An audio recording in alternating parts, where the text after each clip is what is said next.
In the tumultuous landscape of post-revolutionary Russia, where chaos and uncertainty reigned, emerged a figure whose name would be etched into the annals of history with both admiration and controversy: Admiral Alexander Kolchak.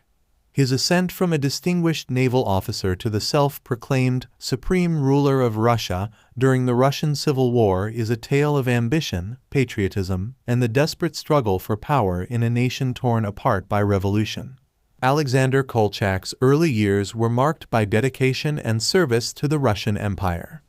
Born into a noble family in 1874, he pursued a career in the Imperial Russian Navy, distinguishing himself as a capable and visionary naval officer. His intellect, strategic acumen, and unwavering loyalty to the Tsar earned him admiration and respect among his peers. However, the outbreak of World War I and the subsequent collapse of the Russian Empire thrust Kolchak into a new and unfamiliar role. As the flames of revolution engulfed Russia, he found himself at the center of a maelstrom of political intrigue and military upheaval. Amidst the chaos of the Russian Revolution of 1917, Kolchak emerged as a prominent figure in the anti-Bolshevik White movement. His military expertise and steadfast opposition to the Bolsheviks made him a natural leader for those who sought to restore order and preserve Russia's traditional institutions. In November 1918, following the overthrow of the provisional government in Siberia, Kolchak assumed the mantle of supreme ruler and supreme commander of the Russian armed forces. His authority extended across vast swaths of Siberia, where he sought to establish a unified anti-Bolshevik government and rally support for the White cause.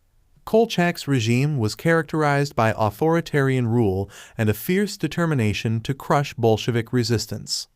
Under his leadership, the White forces achieved significant military successes, capturing key cities and territories in Siberia and dealing heavy blows to the Red Army. However, Kolchak's aspirations faced numerous challenges, both internal and external. Rivalry among White factions, foreign intervention by Allied powers, and the Red Army's resilience threatened to derail his vision of a restored Russia.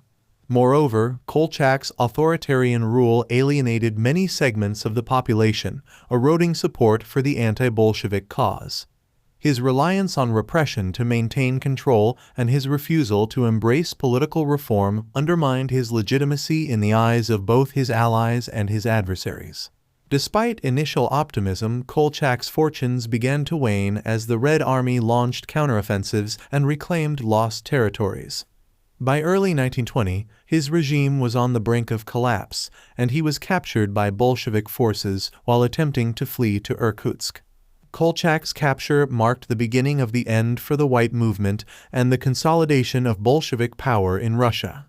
He was subsequently tried by a Bolshevik tribunal and executed in February 1920, bringing an ignominious end to his ambitions of restoring the Russian Empire. The legacy of Admiral Kolchak remains a subject of debate and controversy.